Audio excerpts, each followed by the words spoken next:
चलो, क्या आपने टॉपिक किया पिछला? चंद्रवंश आपने कर रहे थे, है ना? ठीक है, चलो देखो।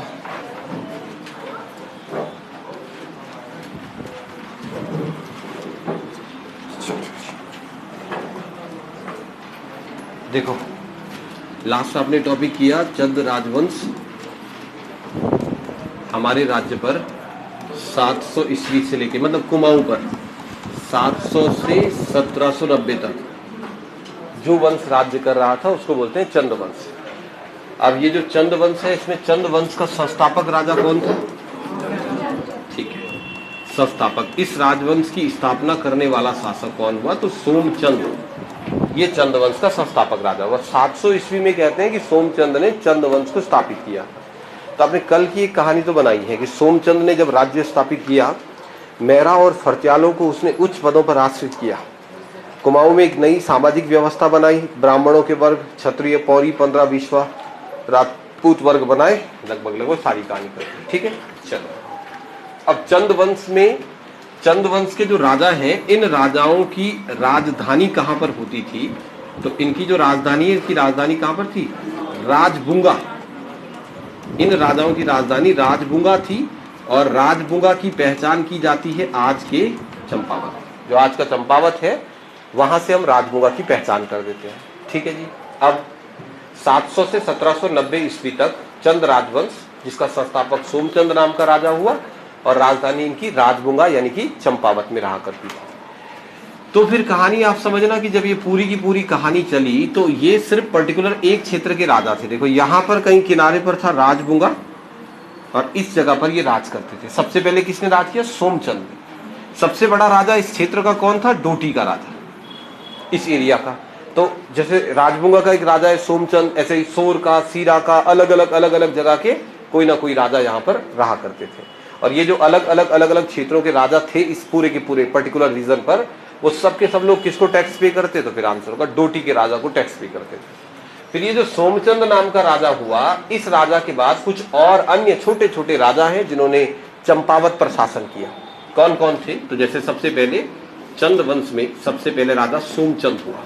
फिर कहते हैं सोमचंद के बाद चंद्रवंश का राजा बना आत्मचंद। इन राजाओं के बारे में हमारे पास बहुत ज्यादा ज्ञान नहीं है, बहुत ज्यादा नॉलेज नहीं है, बस नाम पता है वंशावलियों से। इन्होंने क्या काम किया, कैसे काम किया, इसके बारे में ज्यादा जानकारी नहीं है। तो चंद्रवंश का पहला राजा सोमचंद, फिर कौन बना? आत्मचंद। फिर एक राजा का नाम आता है पूर्णचंद। पूर्णचंद के बाद चंदों में एक राजा का नाम आता है इंद्रचंद। ऐसे वंशावलियों में राजा के नाम लिखे हैं। इन राजाओं ने काम क्या किया उसका तो ज्यादा उल्लेख नहीं है, ज्यादा पता हमको नहीं चलता है। लेकिन ये जो राजा था इंद्रचंद, इसके बारे में दो बातें इतिहास में फेमस है। इंद्रचंद के बारे में कहते हैं कि इस राजा ने सबसे पहले कुमाऊं में रेशम का कारखाना लगाया था। एक बात तो ये बोलते हैं इसके बारे में कि इंद्रचंद चंद्रवंश का वो राजा था जिसने कुमाऊं के अंदर चंपावत में राजबुंगा में रेशम का कारखाना स्थापित किया था। और एक इंद्रचंद के बारे में कहते हैं कि इसने पटरंग प्रथा को कुमाऊं में शुरू करवाया था। पटरंग प्रथा आप जानते हैं क्या होती है? बड़ा चढ़ा करके बोलना, या फिर डींगे हाँकना, बड़ी बड़ी डींगे हाँकना, उसको बोलते हैं पटरंग प्रथा। तो हमारे राज्य में, उत्तराखंड में कुमाऊं क्षेत्र के अंदर पटरंग की प्रथा किसने शुरू करी थी? इंद्रचंद। तो ये शुरुआती चंद्रवंश के राजा थे। इन राजाओं के द्वारा क्या काम किए गए उसके बहुत ज्यादा हमारे पास प्रमाण नहीं होते हैं, हमें नहीं पता होता है कि ये राजा क्या क्या काम करते हैं। बस बेसिकली इनका छोटा छोटा नाम पता होता है, और थोड़ी बहुत बातें, जैसे ये भी कैसे पता चला होगा कि इसने रेशम का कारखाना लगाया, तो ये भी सिर्फ ना किंवदंती है, कहानी है। मतलब एक ऐसे ही हमने अपने पूर्वजों से सुनी है कि कोई राजा रहा होगा इंद्रचंद और उसने पटरंग प्रथा को शुरू किया, या राजा था इंद्रचंद उसने रेशम का कारखाना लगाया। तो बस कुछ कहानियां हैं, कुछ स्टोरी है। तो सोमचंद, आत्मचंद, पूर्णचंद, और उसके बाद राजा हुआ इंद्रचंद। इंद्रचंद के बाद चंद्रवंश में कुछ ना कुछ राजा आते रहे, धीरे धीरे करके कुछ ना कुछ राजा आते रहे। अब आगे आने वाले राजाओं में फिर ऐसे ही ये कहानी, आप बहुत ज्यादा सीरियस मत लेना इसको। कहते हैं चंद्रवंश में फिर एक राजा हुआ, उस राजा का नाम था वीणाचंद। और ये माना जाता है कि जो वीणाचंद था वो बहुत ही ज्यादा भोग विलासी शासक था। वह एक विलासी राजा था, भोग विलास में लिप्त रहता था, हमेशा शराब के नशे में धुत रहता। उसकी इस बात का फायदा उठाया खसों ने, और जिस समय चंद वंश का राजा वीणाचंद था उसी समय खसों ने कुमाऊं पर आक्रमण कर दिया। जब खसों ने कुमाऊं पर आक्रमण किया तो कहते हैं उन्होंने वीणाचंद को पराजित कर दिया और अब कुमाऊं पर किसका शासन शुरू हो गया? खसों का शासन। ये बद्रीदत्त पांडे ने लिखा है कुमाऊं का इतिहास, उसमें उनकी ये कहानी लिखी हुई है कि चंद वंश में सोमचंद, आत्मचंद, पूर्णचंद, इंद्रचंद ऐसे राजा हुए। फिर एक राजा हुए वीणाचंद। वीणाचंद एक भोगविलासी शासक था, शराब के नशे में धुत रहता था। फिर कुमाऊं पर वीणाचंद के शासनकाल में खसों ने एंट्री कर दी और जब खसों ने एंट्री करी तो अब कुमाऊं पर किसका राज्य हो गया? खसों का शासन। कहते हैं 200 सालों तक खसों का ही शासन रहा। फिर चंद वंश का ही एक राजा आया जिसका नाम था वीरचंद, और कहते हैं कि इस वीरचंद नाम के राजा ने कुमाऊं में फिर से चंद वंश को पुनर्स्थापित कर दिया। पुनर्स्थापित मतलब फिर से चंद वंश वापिस स्थापित कर दिया। लेकिन इन कहानियों में कितनी सच्चाई है कितना झूठ हमको नहीं पता है। मतलब ये कुछ कहानियां हैं, अब क्या सच है क्या झूठ है पता नहीं, पर है ऐसा कुछ। चंद वंश के कुछ शुरुआती राजाओं के बारे में ये जानकारी मिलती है। राजधानी कहाँ है? राजभुंगा यानी चंपावत। और कैसे राजा हैं ये सब के सब? ये जितने भी राजा हैं ये कैसे राजा है? ये है सामंत राजा, मतलब इनसे बड़ा एक राजा है। कौन? डोटी का राजा। तो ये कोई स्वतंत्र राजा नहीं है, इनसे ऊपर डोटी का शासक हुआ करता था। ये शुरुआती कहानी हमको मिलती है। फिर वीरचंद के बाद चंद वंश के कई राजाओं के नाम लिखे हुए हैं वंशावलियों में, और वीरचंद के बाद आने वाले उन राजाओं के बारे में हमें ज्यादा जानकारी होती नहीं है। हमें पता नहीं चलता है कि कौन राजा था, क्या उसने किया, ऐसा कुछ पता नहीं चलता है। फिर हम आगे चलते हैं चंद वंश में, तो एक कहानी मिलती है छोटी छोटी सी। देखो कुमाऊं में कहानी मिलती है कि भाई देखो चंद वंश का राज्य ये था ना, यहां पर रहते थे चंद राजा। क्या बोलते थे इसको? इसको बोलते थे राजभुंगा। ठीक है, राजभुंगा के ठीक पड़ोस में यहां पर कौन सी जगह थी? छकाता। छकाता मतलब कौन? नैनीताल। नैनीताल को कहते थे छकाता। फिर कहते हैं जी चंद वंश में फिर एक राजा आया, उस राजा का नाम था त्रिलोक चंद। चंद वंश के अंदर फिर एक राजा आया, इस राजा का नाम था त्रिलोक चंद। इतिहासकारों का मानना है कि त्रिलोक चंद 1296 से और 1303 ईस्वी तक चंद वंश का राजा रहा। हालांकि इस बात की प्रामाणिकता कम है कि वो इस समय पर राजा रहा हो, पर कह रहे हैं इतिहास वाले, वो कह रहे हैं कि 1296 से 1303 ईस्वी तक त्रिलोक चंद चंद वंश का राजा था। त्रिलोक चंद के बारे में कहते हैं कि जब वो राजा बना तो उसने कुछ नहीं किया। राजा बनने के बाद राजभुंगा के राजा थे ना ये इधर आए। किधर? छकाता। और इन्होंने क्या किया? इसने त्रिलोक चंद ने कुछ नहीं किया। त्रिलोक चंद ने छकाता जो है ना उसको भी चंद साम्राज्य में जोड़ दिया। इसका मतलब उसने साम्राज्य विस्तार किया, हाँ या ना? देखो उसने अपना राज्य बढ़ा दिया। पहले सिर्फ चंपावत पे थे, इस राजा ने साम्राज्य का विस्तार किया। और साम्राज्य विस्तार करते हुए त्रिलोक चंद ने क्या किया? तो मैं पहला पॉइंट लिख रहा हूं, छकाता को चंद साम्राज्य में जोड़ दिया। छकाता ब्रैकेट में नैनीताल लिख देना। छकाता को इसने चंद साम्राज्य में जोड़ दिया, चंदों के राज्य में जोड़ दिया। छकाता यानी जो नैनीताल था, तो सबसे पहले चंदों में अगर कोई राजा अपने राज्य से बाहर जाकर, अपने राज्य से बाहर निकलकर अगर किसी राजा ने दूसरा कोई जमीन जीता है तो उसको नाम क्या बोलते हैं हम? त्रिलोक चंद। त्रिलोक चंद नाम के राजा ने छकाता को चंद साम्राज्य में ऐड किया। ठीक है, छकाता नाम की जो जगह थी इसे चंद साम्राज्य में ऐड किया, चंद साम्राज्य में जोड़ दिया। दूसरा, जब वो गया इधर नैनीताल, तो दूसरी बात इस राजा के बारे में ये कहते हैं कि जब उसने नैनीताल को अपने साम्राज्य में जोड़ दिया तो वहां जाकर के उसने एक किला बनाया जिसको बोलते हैं क्या? भीमताल का किला। तो अब आपके पास बताओ कितने किले आ गए? 2। राजभुंगा का किला किसने बनाया था? सोमचंद। और भीमताल का किला त्रिलोक चंद। तो फिर त्रिलोक चंद एक राजा हुआ 1296 से 1303 ईस्वी तक। और त्रिलोक चंद नाम के राजा ने, ऐसा कहते हैं, छकाता जो कि नैनीताल है उस नैनीताल को चंद साम्राज्य में जोड़ा, और चंद साम्राज्य में जोड़ने के बाद वहां पर एक किले का भी निर्माण कराया। उस किले को क्या कहते हैं? भीमताल का किला। फिर भाई त्रिलोक चंद के बाद भी चंद साम्राज्य में कुछ ना कुछ छोटे छोटे राजा आते रहे, पर उन राजाओं का फिर से कोई महत्वपूर्ण रोल नहीं है, कोई इंपॉर्टेंट रोल नहीं है। फिर हम त्रिलोक चंद के बाद के राजाओं में चलते हैं, तो फिर एक चंद वंश का ठीक ठाक राजा हमें मिलता है, उसका नाम होता है बालू कल्याण चंद। एक और शासक चंद वंश का इतिहास में उल्लिखित है जिसका नाम बालू कल्याण चंद है। ठीक है, बालू कल्याण चंद के बारे में कहते हैं कि वह 1374 से 1419 तक चंद साम्राज्य का शासक रहा। 1374 से और 1419 तक कहा जाता है कि वो चंदों का शासक रहा, वह चंद साम्राज्य का राजा रहा। अब इसके बारे में आप देखो, ये जो बालू कल्याण चंद है, जब ये राजा बना तो इस समय की थोड़ी बहुत राजनीतिक स्थितियां हमको पता है। कैसे पता? इसलिए पता कि दिल्ली के साहित्यों में थोड़ा थोड़ा उल्लेख हमारा मिला है इस समय। अब देखो जी, ये आपका गढ़वाल रीजन है, ये है गढ़वाल। गढ़वाल को तो छोड़ दो अभी, क्योंकि गढ़वाल में बहुत पुराना दौर चल रहा है, 1374-75 के आसपास। ये आपका कुमाऊं का क्षेत्र है। कुमाऊं का राजा कौन है बोलो? कुमाऊं का राजा है बालू कल्याण चंद। तो ये जो बालू कल्याण चंद है, ये इस समय कुमाऊं का शासक था। अगर सच में बालू कल्याण चंद 1374 से 1419 तक चंदों का राजा रहा, हाँ क्या बोल रहे? क्या शासनकाल? नहीं, हाँ इसका नाम बालू कल्याण चंद थोड़ी है, सॉरी इसका नाम है, सॉरी हाँ बालू कल्याण चंद नहीं, इसका नाम है गरुड़। गरुड़ है ये तो, गरुड़, गरुड़ ज्ञान चंद है इसका नाम, बालू कल्याण चंद नहीं। वो राइमिंग एक जैसी है ना, हाँ कल्याण चंद ज्ञान चंद, इसका नाम था गरुड़ ज्ञान चंद। हाँ ये था वो राजा, 1374 से 1419 तक जो राजा रहा, इसका नाम बालू कल्याण चंद नहीं। बालू कल्याण चंद बाद में राजा हुआ राजधानी वाला, इसका नाम था गरुड़ ज्ञान चंद। तो गरुड़ ज्ञान चंद एक राजा बना 1374 से 1419 ईस्वी तक।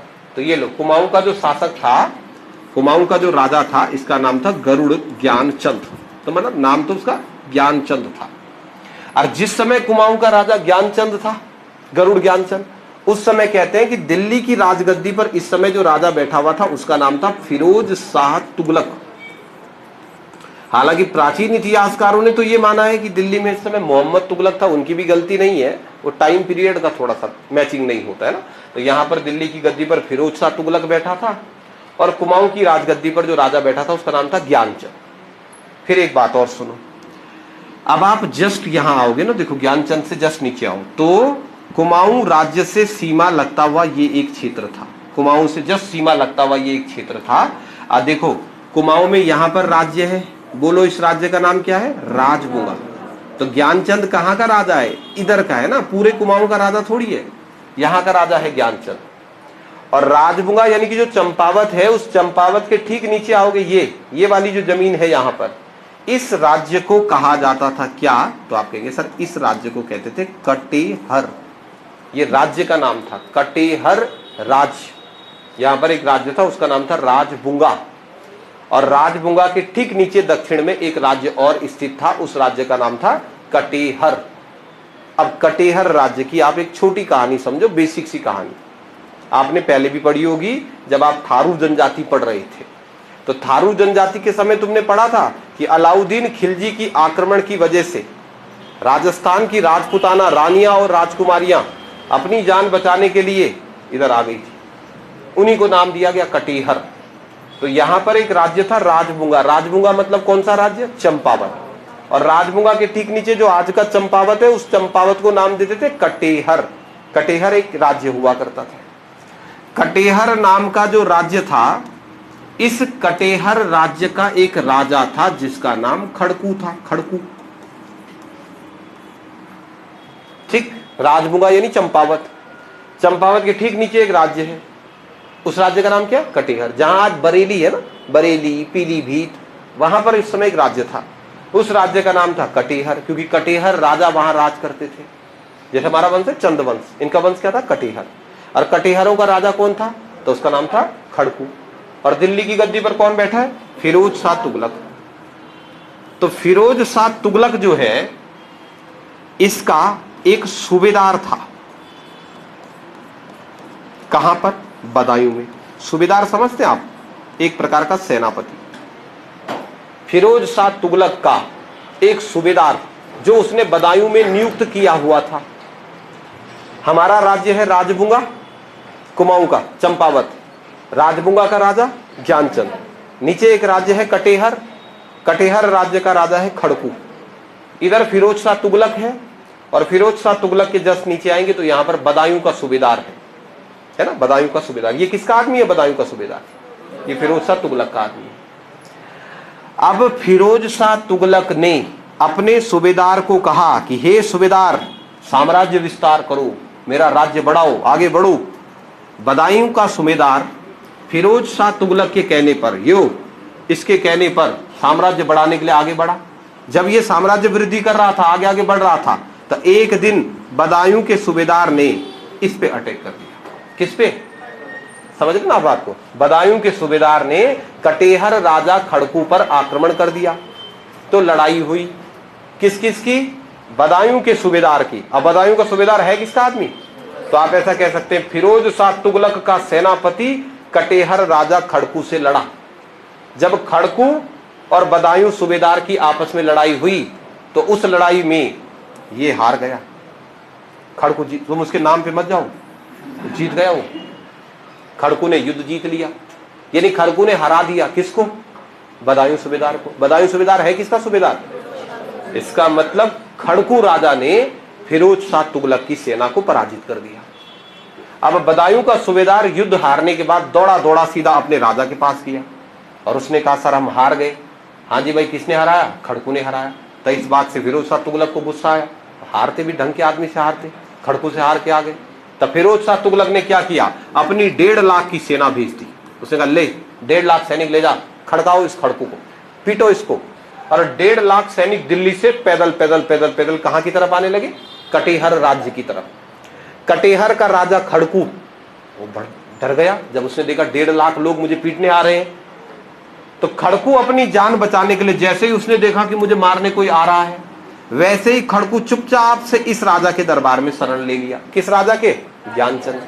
वो ऊपर गया और उसने चंपावत के राजा ज्ञानचंद के दरबार में शरण ले ली। ऐसे ही ना कि हे राजा, मैं पड़ोसी राजा, यार हम आ सकते हैं आपके यहाँ कुछ दिन घूमने के लिए। और ज्ञानचंद क्या की, आप समझो पहले। राजबुंगा यानी चंपावत। चंपावत कैसा राज्य है? जिस समय की हम कहानी पढ़ रहे हैं इस समय चंपावत कैसा राज्य है? तो चंपावत में लगभग लगभग कितने लोग रहते होंगे? तो मेरे हिसाब से 2000, बस लगभग 2000 जितने तुम्हारे गांव में है कि। तो ये जो ज्ञानचंद है ना बहुत छोटा राजा है, इसकी पावर उतनी है जितनी तुम्हारे गांव के प्रधान की है कि 2000 आदमियों का राजा है। और ये किसका राजा है? मोदी जी है, पूरे भारत का है ये तो मोदी जी है। और ये गांव का प्रधान तो इसकी पावर नहीं है ज्यादा। और उसके दरबार में किसने शरण ले दी? खड़कू ने। और खड़कू जाके वहां घूमने लगा, चंपावत अपना आराम से घूम रहा है। और 1.5 लाख सैनिक सेना के साथ पहुंचे कटेहर राज्य में। जब 1.5 लाख सैनिक सेना के साथ कटेहर राज्य में पहुंचे, आक्रमण, चलो युद्ध शुरू करो। युद्ध किसके साथ करना? और जिसके साथ युद्ध करना है अब वो तो गायब हो गया। युद्ध करने वाला होना भी तो चाहिए सामने। अब 1.5 लाख सैनिक मारो, किसको? जिसको मारो वो तो है ही नहीं वहां। सेना का क्या है? सेना तो किधर भी चली जाएगी। तो 1.5 लाख सैनिक जब यहां पहुंचे तो यहां पहुंचने के बाद इनका कुछ नुकसान हुआ 1.5 लाख सैनिकों का? थोड़ा सा ना, मतलब मनोवैज्ञानिक स्तर पर आप ये मानो, गांव में उसके लिए एक शब्द यूज करते, फजीता हो गया। फजीता, ये कहां जा रखा था उसको पीटने, और क्यों नहीं पीटा? तो वो था ही नहीं वहां पे। तो एक हमारे साथ स्कूल में पढ़ता था, तोता भाई था उसका। तोता नहीं था वैसे, उसका नाम अंकित है, पर तुतला के बोलते तो ऐसा ना, जीव छोटी थी उसकी, तो उसका बचपन से नाम पड़ा तोता। और तोता के बड़ा भाई है एक, और एक उसके बाद उसकी बहन है, और उसके बाद तोता है, और उसके बाद तोता का छोटा भाई है। तोता के पिताजी THDC कंपनी में असिस्टेंट इंजीनियर थे। इसका मतलब मोटा मोटा एक महीने में उसके पिताजी 3 से 4 लाख रुपए सैलरी पाते थे। बहुत अच्छे घर का था, ऐसा नहीं था। लेकिन बचपन से तोता का तिरस्कार हुआ घर में अपनी आदतों की वजह से। सदी था तो जऊ टाइप का थी, हमेशा ऐसे ही चलता था। अटपटांग काम करता, कभी किसी का शीशा फोड़ दिया, गाड़ी तोड़ दी, ऐसा अटपटांग था, चोरी कर दी। इस वजह से घर में नाम ठीक नहीं था तोता भाई का। तोता भाई का जन्मदिन मैं जीवन में नहीं भूलूंगा।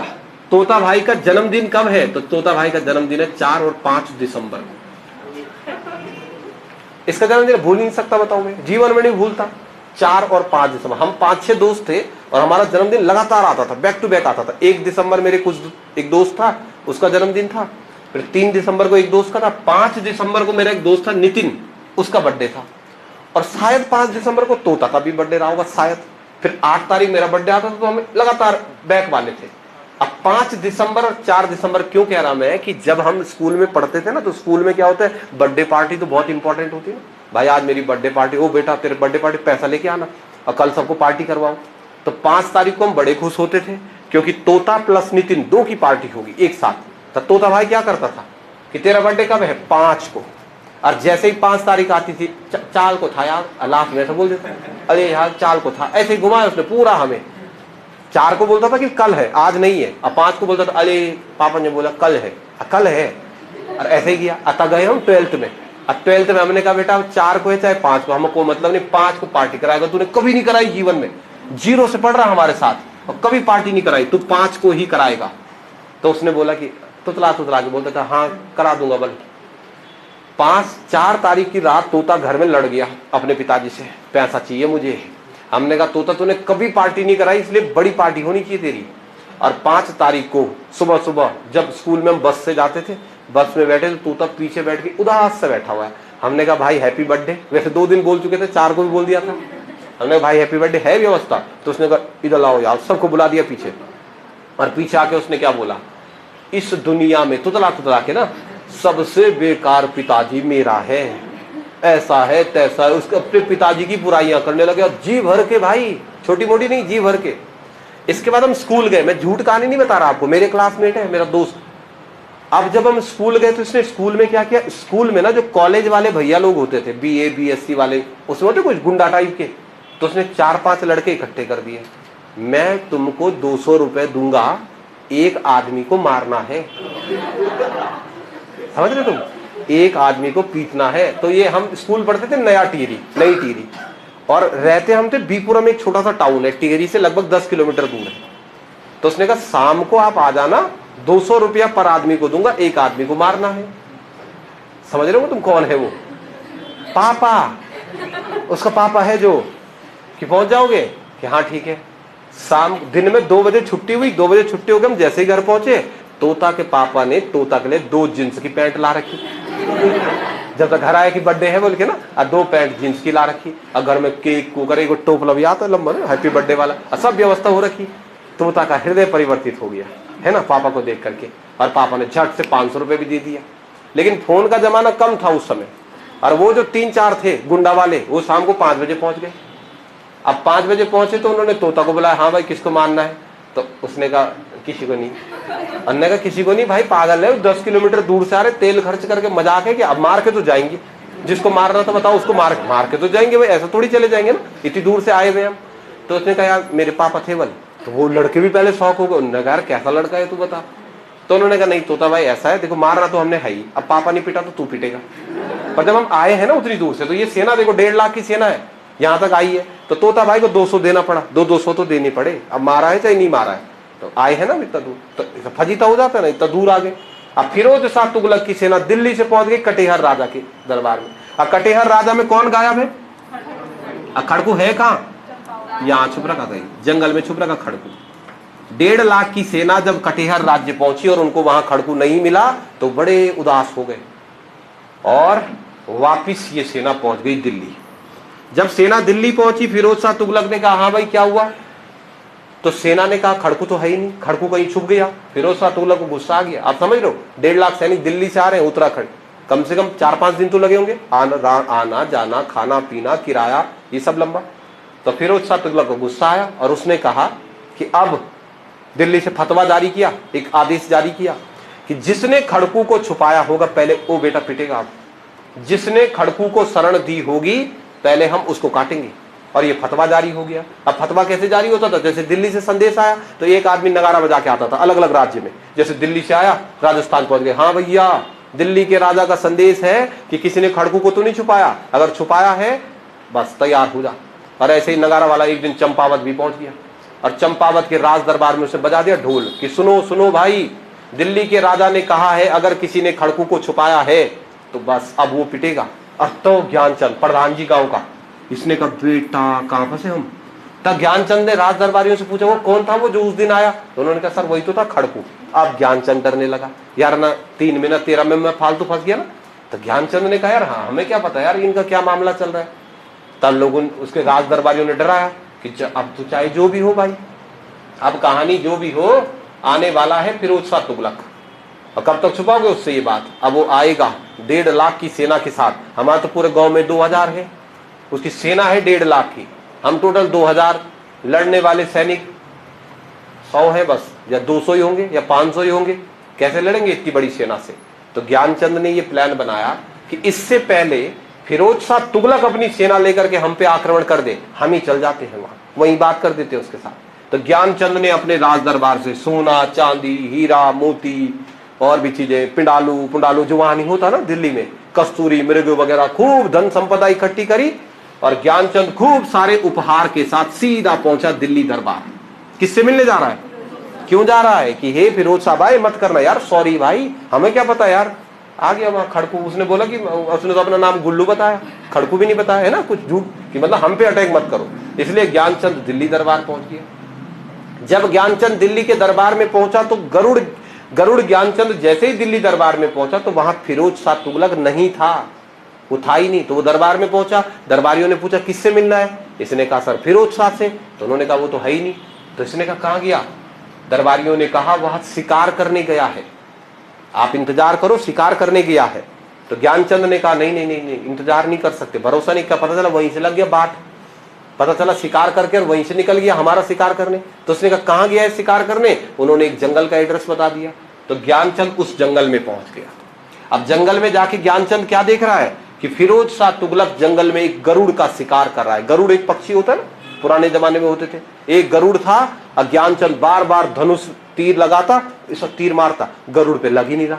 3 दिन और 3 रात हो गए बल ये एक गरुड़ को मार रहा। ये जैसे गरुड़ पे तीर लगाता गरुड़ उड़ जाता, और गरुड़ भी छिद्र था मेरे ख्याल से, फिर आ जाता वापिस और चिढ़ा रहा था उसको ना। और गरुड़ ज्ञानचंद ये फिरोज शाह तुगलक लगा है वहां तीर मारने पे। तो राज दरबारियों ने कहा कि राजा, कैसे बोला राजा को ना, पर फिर भी बोल दिया हिम्मत करके, हे राजा तेरे बस का नहीं है मतलब ना, चल घर चल। उसने कहा कैसे नहीं मेरे बस का, मैं मारूंगा। और 3 दिन 3 रात हो गए लगा है वहां मारने पे। इतने में वहां अपना पहुंच गया। अपना वाला भाई कौन है? ज्ञानचंद। तो ज्ञानचंद वहां गया, चुपचाप से एक पत्थर के ऊपर बैठ गया, देखता रह रहा। अब जैसे 1 बार मारा, 2 बार मारा, तो उसने देखा यार ये नहीं मार पा रहा। तो ज्ञानचंद को बोला आया गुस्सा। ज्ञानचंद ने उठाया एक पत्थर और एक चोट मारी पत्थर के, गरुड़ चित्त एक ही चटका में, एक ही पत्थर में ऐसा पत्थर उठाया, एक मारा उसने और गरुड़ एक झटका में चित्त हो गया। और जैसे ही गरुड़ चित्त हो गया, इसके आंख नाक खुल गए। इसने कहा भाई किसने मारा? भाई मेरा शिकार किसने मारा इसको? तो इसने बोला सर हमने मारा। तो ये इससे बड़ा प्रभावित हुआ। ज्ञानचंद कैसे मार दिया तूने? तो उसने कहा मार दिया, हम तो मारते रहते गांव में भाई ना, आप है भारत के राजा, तुम करते हो राजपाट, हम तो ऐसे मारते हो, गुगता, पोथला, गरुड़ गांव में मार देते ना। लॉकडाउन में मैं गांव में था, हमने भी मारा ही। अब मैं बाबा प्रेमानंद का भाषण सुनता ना, अब तो मेरे को बुरा लगता भाई, लेकिन उधर मैं वो बोलता है बाबा की कोई पाप की हो तो ये है मतलब मेरा पाप। वो गांव में छोटे छोटे मेरे भतीजे टाइप के थे और उन्होंने कहा चाचा कुकड़ा मारने चलते। बोले कुकड़ा होता गाँव में, जंगल में होता, बड़ कुकड़ा बोलते उसको, बहुत नचाता है भाई वो। तो मैं भी गया वहां, मैंने नहीं मारा क्योंकि मेरे बस का था भी नहीं मारना, पर मैं हो वाला था मतलब ना, जैसे कुकड़ा हो। पर उम्र में मतलब बाबा प्रेमानंद के भाषण से पता चला मुझे कि उम्र में उनमें सबसे बड़ा मैं था, इसलिए पाप मेरे को लगेगा। मारा नहीं मैंने, मैं तो कई बार चला था, डूंगा लगता ही नहीं उस पर कुकड़ा मार। पर एक था हमारे गाँव में भतीजा मेरा बिक्की, वो भाषा ऐसे पत्थर उठाता, पहले थूक लगाता है पत्थर में, स्टॉक जैसे मारा चित्त एक ही बार में। तो ऐसे इसने एक झटका में मार दिया। लेकिन इस बात से क्या हुआ, फिरोज शाह तुगलक प्रभावित हो गया। उसने कहा ऐसे कैसे मारा? तो फिर उसने बताया सर बताओ और मारना कुछ। तो फिरोज शाह तुगलक ने कहा भाई तू आदमी बड़ा कमाल का है, बताओ कौन हो? तो इसने पूरी कहानी बताई कि सर ऐसा है, हम है राजबुंगा के, चंपावत के, आपका एक दुश्मन था खड़कू, आपने फतवा जारी किया था, खड़कू ना जिनके यहाँ छुपा था वो हमारा ही राज्य था सर, हमारे ही राज्य में खड़कू छुपा हुआ था सर, देखो सॉरी हमें कुछ पता नहीं था। तो फिरोज शाह तुगलक ने बोला छोड़ ना खड़कू, गरुड़ कैसे मारा तूने? तू खड़कू को छोड़, माफ किया तुझे, गरुड़ कैसे मारा? चल राज दरबार में ना। इससे प्रभावित हो गया और इसे राज दरबार ले जा रहे हैं। अब जंगल से सब लोग घर चल रहे, देखो ये चल रहा राजा और यहाँ पीछे सैनिक, ये सब कुछ, ये अपना चल रहा ज्ञानचंद, इस ये देखो ये पीछे चल रहा ज्ञानचंद। तो राजा घर जाते समय भी 24 घंटे यही सोच रहा, जिस पक्षी को मैं 3 दिन में नहीं मार पाया, इसने एक चोट में कैसे मार दिया उसको। तो जैसे सेना चल रही है, राजा सबसे आगे, तो अचानक से राजा ने पूरी सेना रोक दी। राजा ने कहा उसको बुलाना। किसको? नाम भूल गया उसका, उसका नाम क्या था? ज्ञानचंद। एक बार में किसको याद रहता है? तब कहते हैं राजा ने ऐसे ही कह दिया उसको, नॉर्मली राजा ने उसको कह दिया जरा उसको बुलाना। लोगों ने कहा सर किसको? अरे उसको यार बोला। अब किसको? अब वो गरुड़ को। गरुड़ मतलब जिसने गरुड़ मारा, कि जिसने गरुड़ मारा उसको बुला दो। तो वो भी आए, उनको सैनिकों को भी नाम याद नहीं था और सैनिकों ने भी कह दिया ओ गरुड़ चल। तो इसने बोला ना भाई गरुड़ मत बोल भाई ना, क्यों बोल रहा? तो उसने कहा गरुड़ मारा तूने, चल, तो ये चलेगी आगे। उसके बाद राजा के साथ साथ में ये चल रहा, बातें चीजें चल रही है, राजा कभी इससे बात कर रहा, कभी इससे बात कर रहा। बीच में राजा को ज्ञानचंद से बात करनी है, तो राजा फिर से बीच में कह दे और गरुड़ आइए। अब उसको अजीब लग रहा ना, उसने कहा सर मेरा नाम ज्ञानचंद है। उसने कहा हाँ ज्ञानचंद है, पर आज से तेरा नाम गरुड़ है, क्योंकि तूने गरुड़ मारा। और राज दरबार में ले गया इसको, फिरोज शाह तुगलक इसे अपने राज दरबार में ले गया, और राज दरबार में जाकर के फिरोज शाह तुगलक ने इसको गरुड़ की उपाधि दी, उपाधि दी, मुकुट पहनाया उसे। ये चंपावत के राजा, आपने वो काम किया जो मैं 3 दिन तक नहीं कर पाया, आज से आपको ज्ञानचंद नाम था इसका। और कहा कि आज से इतिहास में आपको ज्ञानचंद नहीं, गरुड़ ज्ञानचंद के नाम से जाना जाएगा। राजा बड़ा खुश हुआ, मैं भी हुआ खुश, लेकिन मेरे को थोड़ा इस बात की है ज्यादा खुशी कि शुकर कुत्ता नहीं मारा उसने, वहां शुकर की कुत्ता नहीं मारा, दिक्कत हो जाती, कुत्ता ज्ञानचंद हो जाता फिर ना। गरुड़ मारा तो गरुड़ ज्ञानचंद, ऐसे देते कोई उपाधि, ये शरीफ राजा है तो खुश होके ला रहा। गरुड़ की कोई उपाधि होती तो, पर लेकिन इसको दिल्ली दरबार से फिरोज शाह तुगलक ने गरुड़ की उपाधि दी। और फिर जब गरुड़ ज्ञानचंद ये राजा जब वापिस गया, तो वापिस जाते समय फिरोज शाह तुगलक खुश था इससे, और उसने सब गिफ्ट विफ्ट भी दिया था इसको। तो फिरोज शाह तुगलक ने वापिस जाते समय क्या बोल दिया इसको कि देख बोला गरुड़, बुरा मत मानना गरुड़ नाम का, लेकिन तू और मैं फ्रेंड है, कोई दिक्कत परेशानी कुछ प्रॉब्लम डायरेक्ट व्हाट्सएप मैसेज कर दियो। एक ज्ञानचंद का दोस्त कौन बन गया बताओ? ज्ञानचंद डरेगा किसी से भी? भाई आप दिल्ली के राजा को जानते हो। जैसे ही ज्ञानचंद वापिस आया, तो वापिस आते ही राज दरबारियों ने उसका स्वागत किया। महाराज ज्ञानचंद आपका स्वागत है। उसने कहा बेटा मारूंगा, गरुड़ ज्ञानचंद बोल, गरुड़, तेरे भाई का नाम गरुड़ है, दिल्ली के राजा ने मुझे गरुड़ की उपाधि दी है। तो लोगों ने कहा ठीक है। और फिर उसके बाद अपने फोन में ज्ञानचंद ने उसका नंबर सेव कर दिया, किसका? हाँ, फिरोज शाह, मिस्टर फिरोज शाह तुगलक, और नंबर बिल्कुल फर्स्ट सबसे ऊपर रखा उसने। 24 घंटे अपने राज्य में आया, राज्य के लोगों ने उसका खूब स्वागत किया। कहां था इनका राज्य? राज्य। और कौन सा राज्य जीत चुके हैं ये देखो, ये भी इन्हीं का हो गया। राजबुंगा के ठीक ऊपर कौन सा राज्य था? गंगोली हाट। वापिस आने के बाद जब वापिस आया, तो अब गरुड़ ज्ञानचंद, दिल्ली के राजा को जानता हो भाई, मजाक बात है क्या? अब गरुड़ ज्ञानचंद अपनी सेना के साथ गया और सीधा उसने आक्रमण कर दिया। कहां? गंगोली हाट के राजा पर। गंगोली हाट के राजा ने जैसे ही अपनी सेना तैयार करी, उसने नंबर दिखा दिया। ओह, पहले नंबर देखिए ना। जैसे ही गंगोली हाट का राजा युद्ध के लिए तैयार हुआ, उसने कहा ठीक है आजा, लड़ाई कोई बात नहीं, एक बार नंबर देखना जरा। अट्टाक सबसे ऊपर किसका नंबर? फिरोज शाह तुगलक। और उसने कहा फोन करूं, अट्टाक फोन भी कर दिया, और सीधा घंटी दिल्ली दरबार।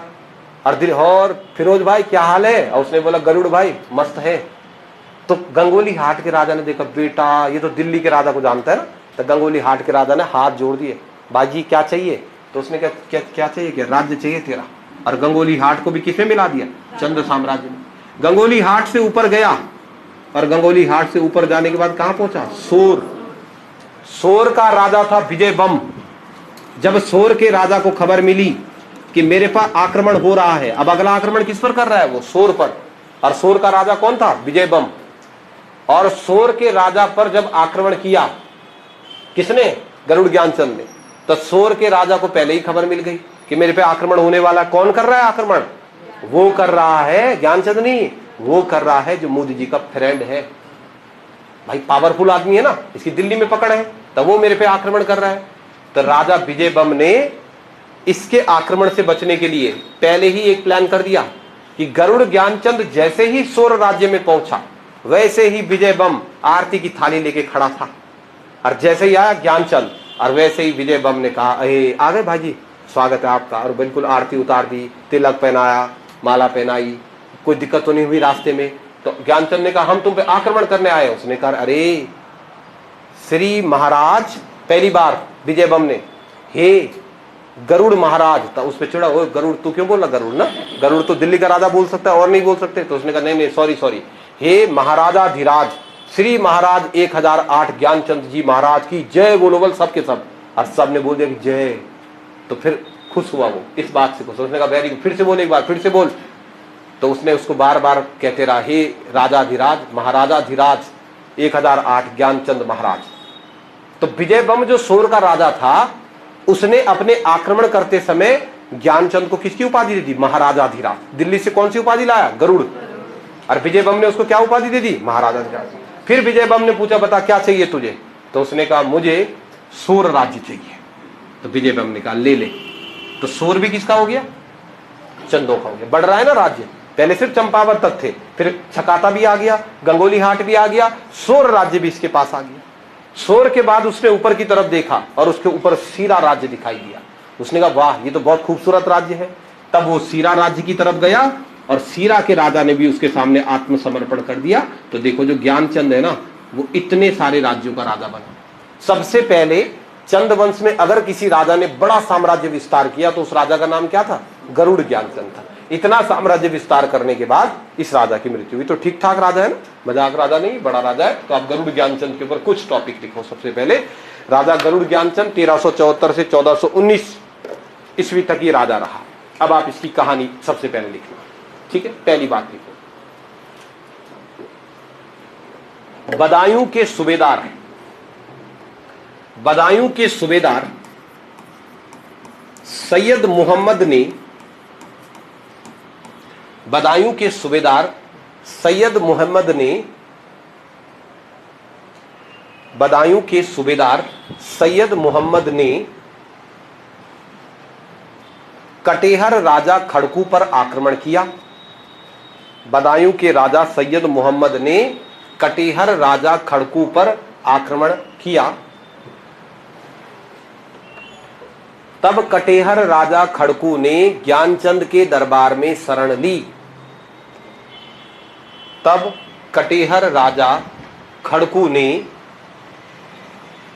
तब कटेहर राजा खड़कू ने ज्ञानचंद के दरबार में शरण ली।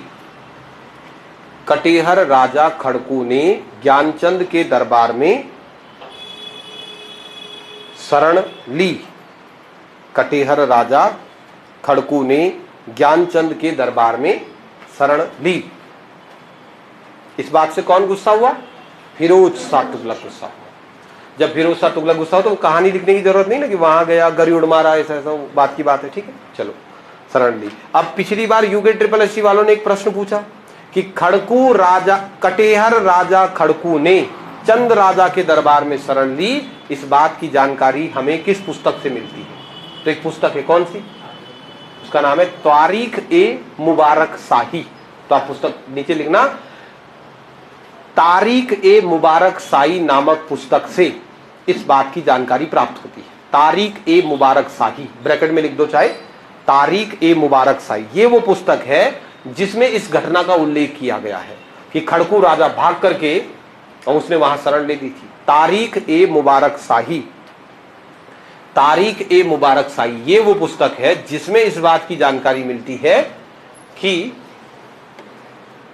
खड़कू ने इस राजा के दरबार में शरण ली थी। फिर क्या हुआ, तो अगले पॉइंट में देखो, ज्ञानचंद ने दिल्ली दरबार की यात्रा करी, यानी को ज्ञानचंद ने फिरोज शाह तुगलक के दरबार की यात्रा करी। इसके बाद ज्ञानचंद ने फिरोज शाह तुगलक के दरबार की यात्रा की। इसके पश्चात ज्ञानचंद ने फिरोज शाह तुगलक के दरबार की यात्रा की। इसके बाद ज्ञानचंद ने फिरोज शाह तुगलक के दरबार की यात्रा की, जहां फिरोज शाह तुगलक ने उसे गरुड़ की उपाधि दी। जहां फिरोज शाह तुगलक ने उसे गरुड़ की उपाधि प्रदान करी। जहां फिरोज शाह तुगलक ने उसे गरुड़ की उपाधि प्रदान करी। तो कौन सा कुमाऊं का राजा हुआ जिसके पास गरुड़ की उपाधि थी, गरुड़ ज्ञानचंद। किसने दी थी, फिरोज शाह तुगलक ने उसे गरुड़ की उपाधि प्रदान करी, ठीक है। फिर अगले पॉइंट में आओ, दिल्ली राज्य से लौटने के बाद, दिल्ली राज्य से लौटने के बाद, दिल्ली राज्य से लौटने के पश्चात ज्ञानचंद ने सोर राज्य को विजित किया, सोर राज्य को जीता सोर राज्य को विजित किया। दिल्ली राज्य से लौटने के पश्चात ज्ञानचंद ने सोर राज्य को विजित किया, सोर के राज्य को जीत लिया। सोर राज्य को विजित किया, सोर के राज्य को जीत लिया, ठीक है। चलो सोर राज्य को विजित किया। अगर कभी प्रश्न आए कि सोर को जीतने वाला पहला राजा भारती चंद नहीं, भारती चंद से पहले कौन जीत गया, ज्ञानचंद। ज्ञानचंद सोर को जीतने वाला पहला राजा हुआ। नेक्स्ट पॉइंट देखो, सोर के राजा विजय बम ने,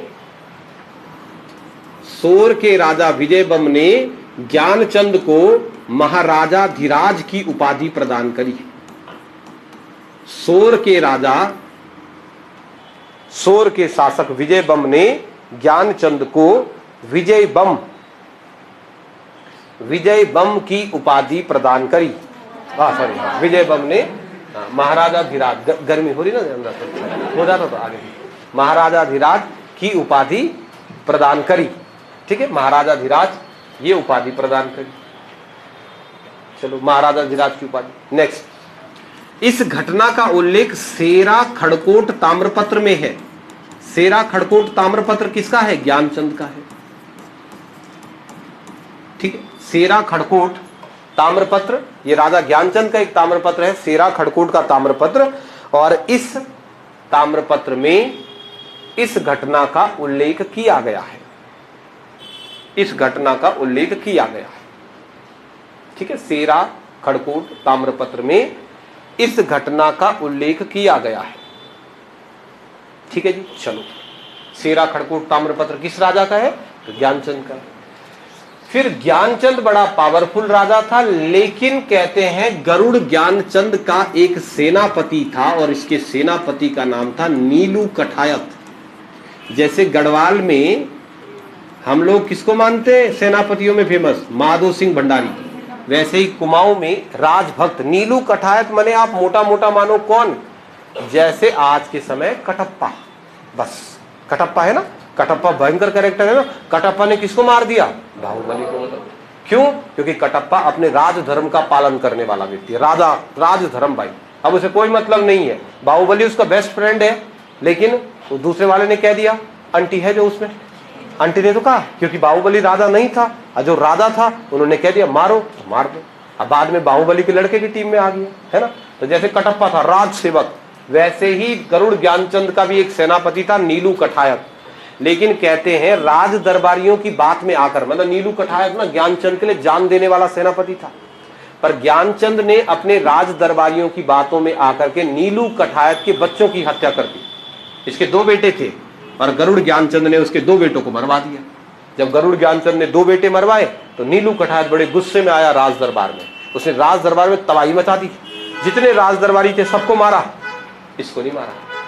लास्ट नंबर तलवार लेके गया ना, तो गरुड़ ज्ञानचंद सॉरी बोला था। उसने कहा तू क्यों बोला सॉरी, तू तो राजा है, आप तो राजा है, आपको थोड़ा ही मार सकता हूं मैं। तो नीलू कठायत अपनी राजभक्ति के लिए बड़ा फेमस हुआ।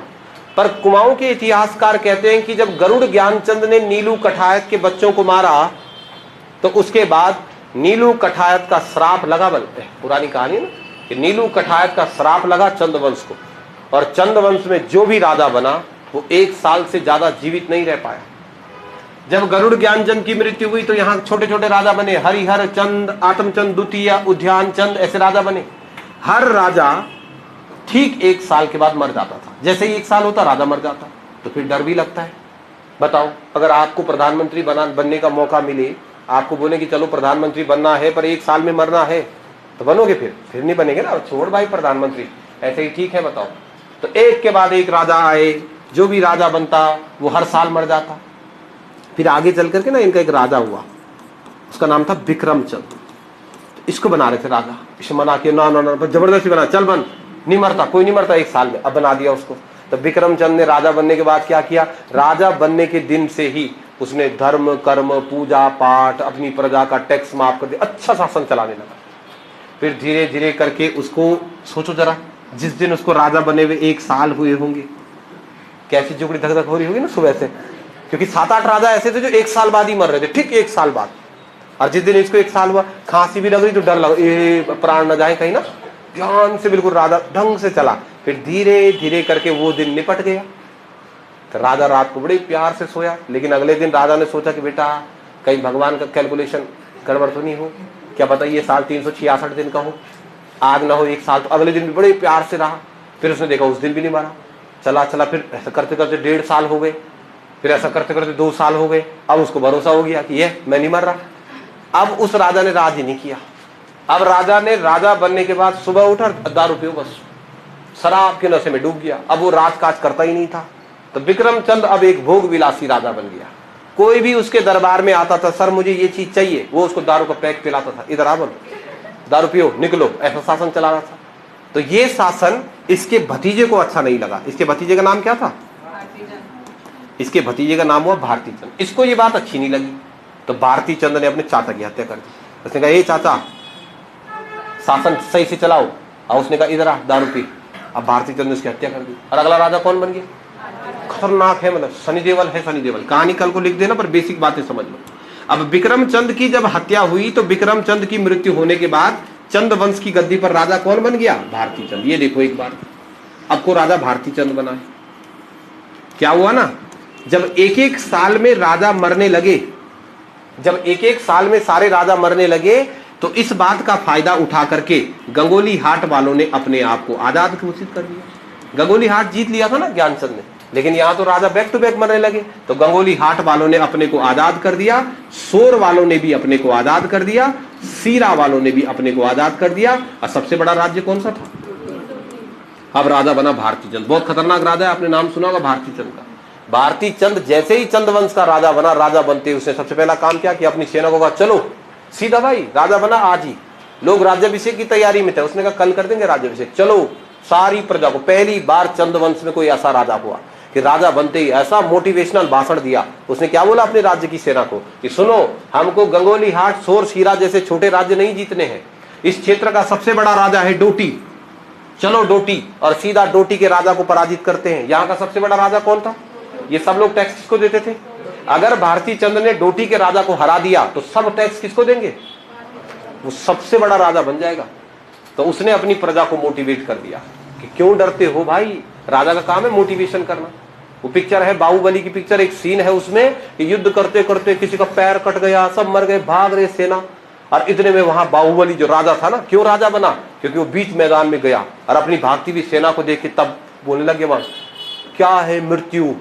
सब तक हो गए खड़े ना, ऐसा ऐसा हुआ, ये है मृत्यु, और मैं जा रहा मरने, मेरे साथ कौन चलेगा? एक का खुटा टूट रखा, लगा मैं, देखा तुमने पैर है टूटा हुआ, मैं भी जा रहा हूं मरने, तू तो मर ही गया वैसे भी।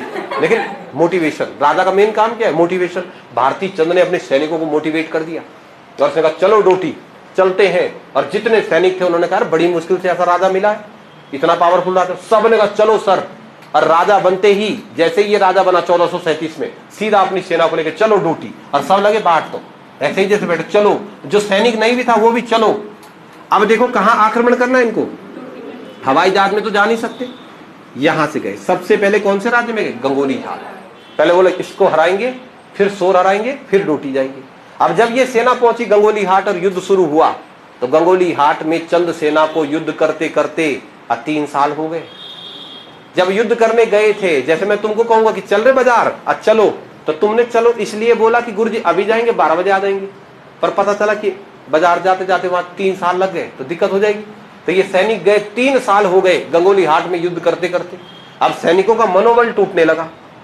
तो भारती चंद मोटिवेटर था, अच्छा, उसने कहा कोई दिक्कत नहीं, आगे बढ़ो। यहां से आगे बढ़े, पहुंचे सूर। 6 साल लग गए सूर में युद्ध करते करते। अब ज्यादा हो गया ना, कि जब आप युद्ध करने गए थे तो आपने थोड़ी सोचा था इतना टाइम लगेगा। सबको लगा 6 महीने में वापिस आ जाएंगे। और लोग घर पे क्या बोल के जा रहे हैं, ये मम्मी आराम है हो, अभी आराम है 6 महीने में। और वहां लग गए 6 साल। सोर में 6 साल का लड़ाई लग गया, 6 साल सोर में, 3 साल गंगोली घाट में। कितने साल हो गए? सैनिकों का मनोबल टूटने लगा। एक सैनिक वो भी था जो 18 साल का था, जब वो युद्ध में गया वो 18 साल का था। इसे कोई दिक्कत नहीं है, इसका चल जाएगा हिसाब किताब। 18 और मान लो 9, ये 27 का हो गया। एक सैनिक वो भी तो रहा होगा जो 57 साल का है, 60 में रिटायर होने वाला है। तो बस ये अब ये सोचने लगा कि मेरी 13वीं यही होगी, तो ये सोच लिया इसने कि अब वापस तो क्या ही जाना। 57 का था, घर पे बोल के गया था कि तुरंत आता हूँ, रिटायरमेंट पे प्रमोशन होगा। अब रिटायरमेंट कहाँ से होगा? 63-64 हो गया ये। तो चलो इसने भी मान लिया कि मैं यही मरूंगा। 18 वाले को ज्यादा दिक्कत है नहीं, ज्यादा प्रॉब्लम। सबसे ज्यादा प्रॉब्लम हमेशा से ना जीवन में, तुम में भी हमेशा जिसको रहेगी, वो इनको रहेगी 30, 28, 29। ये है जीवन का सबसे कठिन दौर। इस उम्र के थे जो 28 साल, 29 साल, 30 साल। अब कोई सैनिक था, मान लो कि 28, 29, 30 साल का था और जा रहा था युद्ध पे, और इसका घर वाले इसके लड़की ढूंढ रहे थे कि हमारा लड़का तो फौज में है, और बढ़िया बढ़िया रिश्ता आ रहे थे। और इसने क्या बोल दिया, मम्मी अभी आ रहा है, तुम रिश्ता ढूंढ के रखो, अभी आ रहा है। और जब युद्ध पे गया 28, 29, 30 का, अब जब वापिस आएगा तो पूरे युद्ध में लगे 12 साल, पूरी लड़ाई लड़ने में 12 साल लगे। जब युद्ध पर जा रहा था तो 30 का था, और जब वापिस आएगा तो कितने का हो जाएगा, तब तो एक्सपायरी डेट हो जाएगा। ये कौन करेगा इससे शादी 42 में। अच्छा, शादी विवाह के लिए नियम भी समझ लो। आप मान के चलो आप देहरादून के अंदर देखो, हम 2024 में है, और आज जरा ये बात घर में फोन करना अपने घर में, नॉर्मली है, शुद्ध ना, मजाक मजाक में, हे मम्मी मैं शादी कर रही बोल, या मैं शादी कर रहा, आज ही बोलो, तो घर वाले तो आग बबूला हो जाएंगे। मान लो तुमने उनको मना भी लिया तो वो प्रश्न पूछेंगे कौन किससे। तो अगर तुम ट्राई करना, जबकि आज 2024 है, लोगों की मेंटलिटी बिल्कुल खुल चुकी है, फिर भी ऐसा बोलना कि अगर घर वाले पूछा ना कि हाँ मैंने यहाँ लड़का देख रखा, अब मम्मी कल बोलना मेरी मेहंदी है, तुम आ जाओ घर से, एक बार ऐसा बोल के ना। और बाई चांस चला ऐसा नहीं भी बोला तुमने कहा मैंने लड़का या लड़की चूज कर रखी है, तो एक बार ऐसे ही ट्राई करने के लिए कभी जानना कि देखो 2024 में भी कितना प्रभुत्व है इन चीजों का। अगर आप पंडित हो तो ऐसा बोलना घर में लड़का राजपूत है बोलना। अगर तुम राजपूत हो तो ऐसा बोलना कि लड़का पंडित है, या फिर ऐसा बोल दो कि लड़का है केरल का, ऐसा बोलना एक बार, अरुणाचल प्रदेश का। वो अब भी आएंगे वो गाड़ी बुक करके यहाँ तुरंत चल घर सीधा ना। तो आप समझ रहे जो सामाजिक व्यवस्था बनी हुई। अच्छा, इसको भी छोड़ो, पंडित राजपूत भी छोड़ो, अगर तुम गढ़वाल के हो और ये कहना कि हमने लड़का या लड़की चूज करी हुई है, कहाँ का है लड़का, कुमाऊं का, मतलब ही नहीं मानेंगे, हल्ला कर देंगे। मतलब हो सकता है मान जाए, लड़ना पड़ेगा भाई। एक ही चीज है जब वो मान जाएंगे, जब तुम ये को सरकारी नौकरी है, वो बेटा सरकारी नौकरी होती है ना, तब मान जाते हैं। इसलिए सरकारी नौकरी है तो फिर कोई दिक्कत नहीं। लेकिन यदि कोई गढ़वाल का व्यक्ति आज भी कुमाऊं से विवाह करना चाहे तो इतना आसान नहीं है ना, सामाजिक बंधन आ जाते हैं। वो लोग न मना करते हैं ऐसा, कुमाऊनी तेज होते हैं। अब वो यहाँ के लिए बोलते हैं गढ़वाली बहुत तेज होते, गढ़वाली ना नहीं करना है ना सामाजिक। बेटा कुमाऊं का है, कुमाऊं में करो, गढ़वाल का है। अब फिर गढ़वाल में भी बैरियर बने हुए हैं, गढ़वाल में भी तो अलग अलग बैरियर है कि भाई आप कौन से गढ़वाल के हैं। सर जी आप टिहरी गढ़वाल के, शादी किससे हो रही, पौड़ी गढ़वाल के, पौड़ी के बहुत तेज होते बल। अब पौड़ी वाले क्या बोलते, ये टिहरी के होते थे। ये चल रहा ना सिस्टम। तो ये सिस्टम बना हुआ है आज। तो आप सोचो जब ये राजा महाराजा की लड़ाई हुई तब उस समय नियम था, चंपावत का आदमी चंपावत से बाहर विवाह नहीं करेगा, इससे बाहर शादी नहीं कर सकते। और सैनिक गए हैं युद्ध पे, और युद्ध में लगे 8-9 साल, तो जो 30 साल का सैनिक था वो टेंशन में आ गया। अबे यार राजा यार पहले भी नहीं बोला, अबे पहले बोलता शादी करके आता, अबे 42 में जाऊंगा मैं वापिस ना। तो इन्होंने विद्रोह कर दिया। तो जब ये सेना विद्रोह करने लगी तो भारती चंद्र ने कहा मैं हूं राजा, मैं हूं नियंता, नीति नियंता, मैं तो नियम बनाता हूं ना, शादी करनी है यहीं कर लो, शादी ही तो करनी है ना, यहीं कर लो। तो उसने कहा तुम तो बोलते थे कि चंपावत, उसने कहा मैं ही तो बोलता था ना, मैं ही तो हूं राजा, कर लो यहीं शादी। तो भारती चंद्र के इन सैनिकों ने यहीं पर विवाह किया, इधर ही सोर क्षेत्र में, यहीं पर शादी करी, यहीं इनके बच्चे हो गए। जैसे ही इन सैनिकों की शादी हुई तो अब वो सैनिक विद्रोह करने लगे जिनकी हो रखी थी, जिनकी हो रखी थी। उसने कहा मेरी हो रखी है, ये अपने परिवार के साथ है, हमारा भी तो परिवार है भाई, ये तो ये क्या बढ़िया लगाया है, तो सुबह चाय पानी टकाटक, और हमारी हमको भेजो घर। तो राजा भारती चंद्र ये गलत काम किया। राजा भारती चंद्र ने जिन सैनिकों की शादी हो रखी थी उनको बोला तुम भी कर लो भाई, तुम भी कर लो। और फिर इन्होंने कहा ओ राजा पागल हो गया क्या, हमारे हो रखी घर में। और फिर घरवाली कहेगी कि कहाँ गया था, युद्ध करने गया कि यहाँ ग्वारे ला रहा ना, कहाँ गया था। तो भारती चंद्र ने कहा सुनो रे चुपचाप से यहाँ शादी ब्याह कर लो, परिवार बसा लो, इसके बाद चलते हैं डोटी राज्य को जीतेंगे। डोटी राज्य जीतने के बाद इस बाट आएंगे ही नहीं, नीचे नीचे सीधा घर चल जाएंगे, इनको यहीं छोड़ देंगे। और भारती चंद्र के सैनिकों ने यही कार्य किया। भारती चंद्र के सैनिकों ने कुमाऊं में एक ऐसी सामाजिक कुप्रथा को जन्म दिया जो अगले 500-700 सालों तक खत्म ही नहीं हुई। बड़ा मुश्किल हो गया उसको खत्म करना। भारती चंद्र के सैनिकों ने डोटी आक्रमण के समय जिन स्त्रियों से विवाह किया था, जिन स्त्रियों से विवाह किया, उन्हें वहीं छोड़ दिया, और वहीं छोड़ने के बाद घर आ गए। अब जब सैनिक घर पहुंचे तो सोर और गंगोली हाट बाद में आजाद हो गए। सोर और गंगोली हाट के लोगों ने इन स्त्रियों को समाज से बहिष्कृत कर दिया, भगा दिया। जो इनकी संतानें हुई, जो इनके बच्चे हुई, हाँ भाई तेरे पापा का नाम क्या है गुल्लू, कहाँ है, चले गया छोड़ के। तो पूरे समाज ने इनको अस्वीकृत कर दिया, इन्होंने इनको समाज में निम्नतम स्तर पर रख दिया। और सब लोगों ने ऐसी स्त्रियों को गांव से भगा दिया। जिस जिस गांव में भारती चंद्र के सैनिकों की पत्नियां थी ना, उन्होंने भगा दिया इनको, नहीं आप हमारे समाज में नहीं रह सकते, पुराना जमाना था, भगा दिया उनको। अब बताओ वो स्त्रियां क्या करेंगी, वो अपना जीवन यापन कैसे करें, उन्हें समाज से भगा दिया। लोग उनके साथ अस्पृश्यता, अनटचेबिलिटी की, टच भी नहीं करना है, दूर रहो, हमारे गांव से दूर हो जाओ। तो वो सारी स्त्रियां एक पर्टिकुलर स्थान पर गई और अपना जीवन यापन करने के लिए वो वेश्यावृत्ति करने लगी। अपना जीवन चलाना था उनको, और उन्होंने अपनी जीवन का मुख्य व्यवसाय क्या बना दिया? वेश्यावृत्ति। अब ये तो मजबूरी थी ना। ये जो जाति यहां पर जन्म लेती है, इस जाति को बोलते हैं नायक जाति। इन महिलाओं को नायक कहा गया, इन्हें कट्टकाली कहा गया। कट्टकाली मतलब कटक वाली, सेना वाली नाम दिया गया उनको। तो वो वेश्यावृत्ति ही करने लगे। यहां उनकी मजबूरी थी, जीवन यापन के लिए उन्हें वेश्यावृत्ति करना पड़ा। लेकिन समस्या कहां जन्म ली कि ये जो नायक जाति की स्त्रियां थी, इनकी जो लड़कियां हुई, समाज ने इनको भी स्वीकार नहीं किया और इनको भी वेश्यावृत्ति ही करनी पड़ी। फिर उनकी जो लड़कियां हुई, समझ रहे हैं आप बात? 200, 300, 400, 500 साल बाद लोग ये बात भूल गए कि वेश्यावृत्ति हमने मजबूरी में करी थी। 300-400 साल बाद नायक जाति में हर लड़की को यही लगने लगा कि ये हमारा पारंपरिक पेशा है। यदि हमने नायक जाति में जन्म लिया है तो हमें वेश्यावृत्ति ही करनी पड़ेगी। जब कुमाऊं परिषद का गठन हुआ बाद में, तो कुमाऊं परिषद के नेताओं ने कहा कि ये तो बहुत गलत व्यवस्था है। सिर्फ नायक जाति में किसी लड़की का जन्म हो जाए इसलिए उसको वेश्यावृत्ति करनी पड़ेगी, गलत बात है। तब चलाए गए नायक सुधार आंदोलन, लेकिन बड़े मुश्किल थे, क्योंकि जो प्रथा 500-700 सालों से चली आ रही है उसको खत्म करना बहुत मुश्किल था। तो ये जो नायक जाति का उद्भव हुआ, ये भी किसके शासन काल में हुआ? भारतीय। लेकिन जो भी हो, भारती चंद भाई डूटी को जीत गया। इतना सब कुछ करने के बाद भारती चंद ने डूटी राज्य को जीता। मैं यहाँ पर एक नक्शा बना रहा हूँ, क्या है ये बताओ? ये क्या है? ये भारती चंद का राज्य है, मजाक थोड़ी है। वो इतना बड़ा राज्य था उसके पास, तो उसने पूरा डूटी जीत लिया। पहला चंद राजा है जो स्वतंत्र था, जो किसी के अधीन नहीं था। कौन? भारती। कल इसके पॉइंट लिखते हैं, आज इतना आप कर लो। चलो।